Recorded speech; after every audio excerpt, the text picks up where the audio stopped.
Bonjour, chers amis auditeurs et auditrices, c'est Hervé Chosville à l'antenne, toujours très heureux de vous retrouver pour notre rendez-vous hebdomadaire Panorama Info. Heureux particulièrement aujourd'hui puisque c'est notre première émission de la nouvelle année 2024. Dans cette émission hebdomadaire Panorama Info, j'évoque régulièrement des questions géopolitiques impliquant des problèmes insolubles de légitimité historique. Par exemple, la légitimité de la présence des Arméniens sur des territoires ne faisant plus partie de l'Arménie depuis longtemps, comme par exemple l'Artsakh, le Haut-Karabakh, dont j'ai souvent parlé. Ou encore, la légitimité des droits des peuples autochtones sur des territoires où ils ont vécu depuis des milliers d'années, comme en Papouasie, en Australie ou encore en Amazonie. Ces questions de légitimité se transforment souvent en conflits ouverts ou violents lorsqu'il y a double légitimité, lorsque deux légitimités s'affrontent. Et le pire survient souvent lorsque ces questions prennent des dimensions religieuses. C'est le cas en ce qui concerne la ville souvent qualifiée par nos grands médias de 3 fois sainte, c'est-à-dire Jérusalem. Cette triple sainteté se révèle, hélas, être une triple malédiction, car elle en a fait couler des rivières de sang. Cette sainteté, cette triple sainteté, durant les 2 derniers millénaires. S'il n'y avait pas eu de dimension religieuse dans la question de Jérusalem et au-delà de la terre promise tout entière, sans doute eût-il été plus aisé de trouver un compromis pouvant satisfaire les 3 légitimités. Jérusalem peut difficilement être divisée, car elle abrite des lieux saints juifs, chrétiens et musulmans, parfois distants de quelques dizaines de mètres seulement. Pire, 2 de ces lieux saints sont même superposés, l'un étant édifié sur un autre. Je veux parler de ce que les Juifs appellent le mont du Temple, sur lequel s'élèvent 2 sanctuaires musulmans, le dôme du Rocher et la mosquée Al-Aqsa. Le premier fut érigé à la fin du 7e siècle, sur un site où la tradition biblique place le sacrifice d'Abraham, l'endroit même où Salomon fit édifier un temple afin d'y abriter l'Arche d'Alliance au Xe siècle avant Jésus-Christ, soit plus de 16 siècles avant la construction du Haram al-Sharif, le dôme du Rocher, sous le règne du calife Abd al-Malik. Certes, le temple de Salomon fut détruit sur l'ordre du roi babylonien Nabuchodonosor II en 586 avant Jésus-Christ. Mais dès 538 avant Jésus-Christ, les Hébreux le reconstruisirent au même endroit. C'est un édifice connu sous le nom de Second Temple de Jérusalem, qui fut à son tour incendié et rasé, cette fois par la soldatesque romaine de Titus, en l'an 70 de notre ère. Lorsque le second successeur de Mahomet, le calife Omar ibn al-Khattab, visita les lieux après la prise de Jérusalem par ses armées arabes, il n'y découvrit qu'un vaste champ de ruines et, après y avoir prié, il décida d'y édifier le Haram al-Sharif, ou dôme du Rocher, que l'on peut encore admirer de nos jours. On ne peut hélas l'admirer que de l'extérieur, puisque son entrée est interdite aux non-musulmans. Juifs et chrétiens ne peuvent donc pas contempler le rocher qui affleure au centre de l'édifice, celui-là même où Abraham s'apprêtait à sacrifier son fils. Et encore moins y prier, bien sûr. L'histoire de ce dôme du rocher résume à lui tout seul la complexité du conflit israélo-arabe. Où se trouve en effet la légitimité? Est-elle du côté des Juifs, dont les ancêtres bâtirent successivement 2 temples en ce lieu? Est-elle du côté des musulmans, qui édifièrent le Haram al-Sharif, voici plus de 14 siècles? Certains Juifs extrémistes et messianiques rêvent de raser le dôme du rocher, afin de pouvoir y édifier à sa place le 3e temple. En dehors du fait qu'une telle destruction constituerait une catastrophe pour l'humanité tout entière, du point de vue patrimonial, artistique et historique, je n'ose même pas imaginer la conflagration mondiale qu'une telle action engendrerait immanquablement. Fort heureusement, tous les gouvernements israéliens qui se sont succédés depuis la réunification de Jérusalem en 1967 ont fait en sorte que le statu quo soit maintenu sur le mont du Temple, où les Juifs n'ont même pas le droit de venir prier.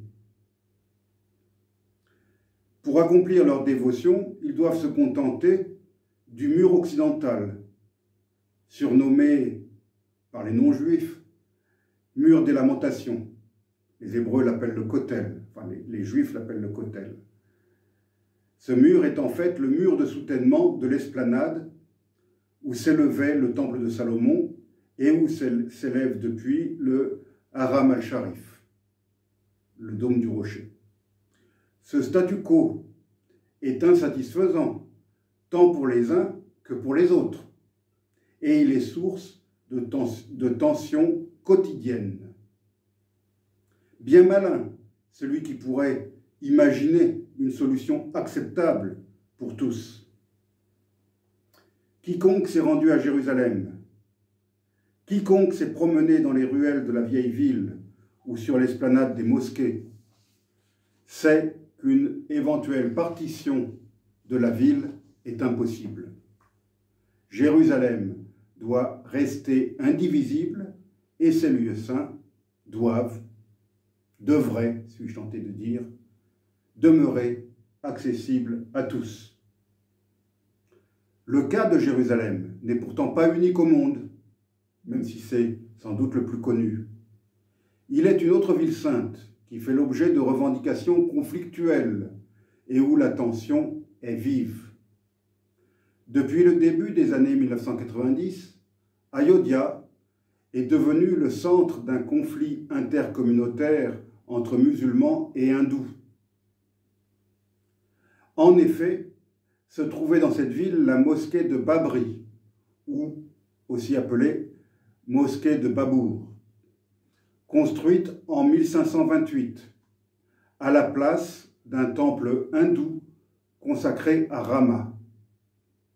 Or, ce site est, pour les hindous, celui que le Ramayana désigne comme le lieu de naissance de Rama, et donc l'un des lieux les plus sacrés de l'hindouisme. Le 6 décembre 1992, une manifestation organisée par les nationalistes hindous contre l'existence de cette mosquée dégénéra et elle aboutit à la destruction complète de la mosquée. S'ensuivirent de très violents affrontements dans tout le pays qui causèrent la mort d'au moins 2000 personnes, principalement des musulmans. La destruction de la mosquée avait porté un coup dur au fondement de l'ordre politique laïque de l'Inde, ouvrant la voie à la montée du nationalisme hindou, devenu la force politique dominante du pays. Les résidents musulmans d'Ayodhya, qui se souviennent des émeutes meurtrières, se méfient de l'atmosphère de ferveur religieuse qui y règne à nouveau. Mais pour de nombreux hindous, le projet est un moyen de redonner à la ville la gloire que lui confèrent les anciens textes hindous. Ayodhya est une cité antique et une ville de l'Inde située dans l'état de l'Uttar Pradesh. Son nom hindi est d'origine sanskrite et il signifie « qui ne peut être conquis ».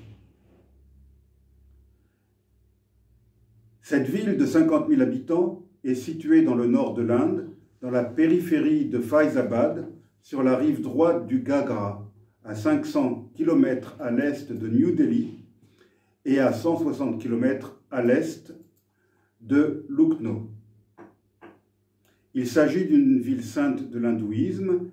Elle est considérée comme sacrée car elle est supposée avoir été la capitale du royaume de Rama, le héros du Ramayana. Qui est donc ce fameux Rama, personnage mythique, censé être né à Ayodhya? Rama, c'est le nom sanskrit, cette langue morte du sous-continent indien. Il est connu en hindi sous le nom de Ram. Alors Ram est un roi véritable ou mythique de l'Inde antique dont la vie et les exploits héroïques sont relatés dans le Ramayana, l'une des deux épopées majeures de l'Inde écrites en sanskrit. Des données astronomiques extraites du poème épique permettraient de dater le règne de Ram approximativement au XXe siècle avant Jésus-Christ. Le Ramayana a été fixé par écrit plusieurs dizaines de siècles après le règne supposé de Ram, probablement autour du début de l'ère chrétienne. Cependant, les dévots hindous acceptent le Ramayana comme un compte-rendu fidèle de la vie de Ram, du Ram historique. Dans l'hindouisme, Ram, ou Rama, est considéré comme le 7e avatar du dieu Vishnu. Il est l'image de l'homme parfait et est adoré au même titre que son compagnon Hanuman, la fidélité incarnée, le dieu singe qui l'aide dans ses aventures. J'ouvre là une petite parenthèse pour dire qu'Ayodhya, ce nom Ayodhya a été donné à d'autres villes de par le monde. Je pense en particulier à Ayutthaya, l'ancienne capitale du Siam, l'actuelle Thaïlande. Ayutthaya se trouve à environ 80 km au nord de Bangkok. Pour compliquer encore un peu le cas d'Ayodhya, cette ville est également sacrée pour deux autres religions indiennes. D'abord, il y a les Jaïns, qui affirment que 5 de leurs Tirthankara sont nés à Ayodhya, et cette ville est donc pour eux un important lieu de pèlerinage. J'ouvre une nouvelle parenthèse pour expliquer ce que sont les Tirthankara dans le jaïnisme. Les Tirthankara sont les maîtres jaïns qui sont pris comme des lumières de la foi du jaïnisme, car ils ont atteint l'état d'omniscience, le Kevala Jnana, ce qui leur a permis d'enseigner à des disciples la voie du moksha, c'est-à-dire de l'illumination. Ensuite, selon la tradition bouddhique, Gautama Bouddha donna quelques enseignements à Ayodhya. Au 7e siècle, le pèlerin bouddhiste chinois Xuanzang visita la ville et il y compta 20 temples bouddhistes hébergeant 3000 moines, au sein cependant d'une population majoritairement hindouiste. À la fin du XIXe siècle, on dénombrait 96 temples hindous et 36 mosquées à Ayodhya. Après la destruction du de la mosquée de Babur. Le gouvernement indien a fini par acheter le terrain contesté afin de le soustraire aux factions rivales. Des fouilles ont été entreprises sur le site pour vérifier la validité des revendications des dévots de Ram. Et ces fouilles ont confirmé ces revendications, du moins quant à la présence d'un lieu de culte hindou antérieur à la mosquée. Dans l'attente d'une autorisation pour commencer des travaux de reconstruction du temple, les hindous se mirent à dresser des plans pour un nouveau temple. Les matériaux nécessaires à sa construction ont été bénis et entreposés à quelque distance du site. Un marathon légal opposant hindous et musulmans a finalement abouti à un verdict rendu par la Cour suprême indienne le 9 novembre 2019. Le terrain controversé d'Ayodhya a été alloué dans son intégralité à la communauté hindoue pour la construction de leur temple. En compensation, la communauté musulmane s'est vue allouer un terrain de 5 acres. En août 2020, le Premier ministre indien Narendra Modi a donc pu poser la première pierre d'un temple géant dédié à Ram. Samedi 30 décembre, il y a quelques jours donc, il est revenu à Ayodhya afin d'y inaugurer l'aéroport flambant neuf de la ville. Un premier avion a pu y atterrir et, en débarquant, les passagers ont déclamé leur amour pour Ram et pour le Premier ministre. Je cite l'un de ces passagers. « La ville d'Ayodhya s'est tellement transformée depuis la construction du temple. C'est l'endroit le plus sacré de l'Inde. Atterrir ici, c'est le plus beau jour de ma vie. »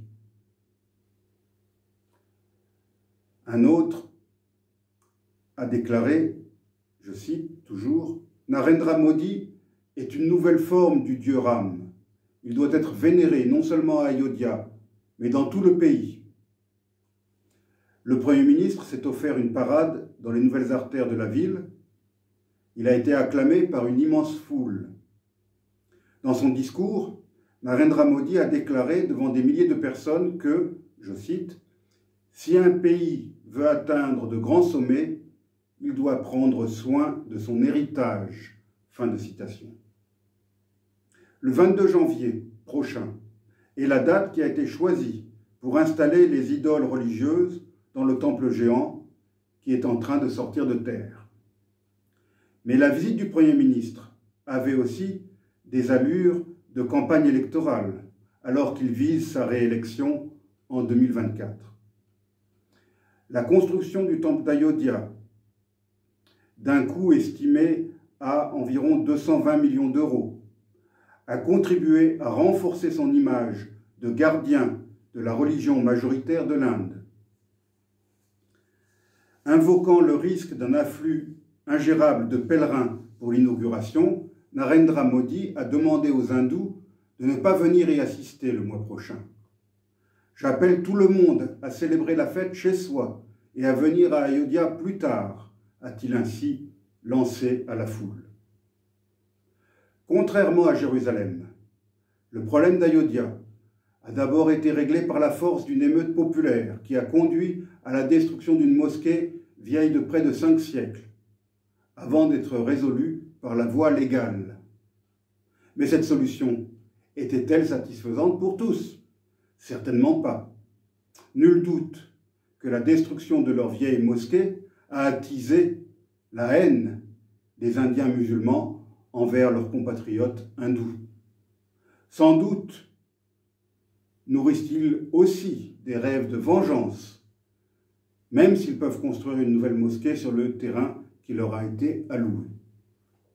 On le voit, dans ces conflits de légitimité imprégnés de sentiments religieux exacerbés, il est bien difficile de rendre un jugement de Salomon, c'est-à-dire un jugement équitable pour tous. Je vous laisse sur ces quelques mots. chers auditeurs et auditrices, je vous renouvelle mes vœux pour cette nouvelle année qui débute et je vous dis à la semaine prochaine.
Souvenez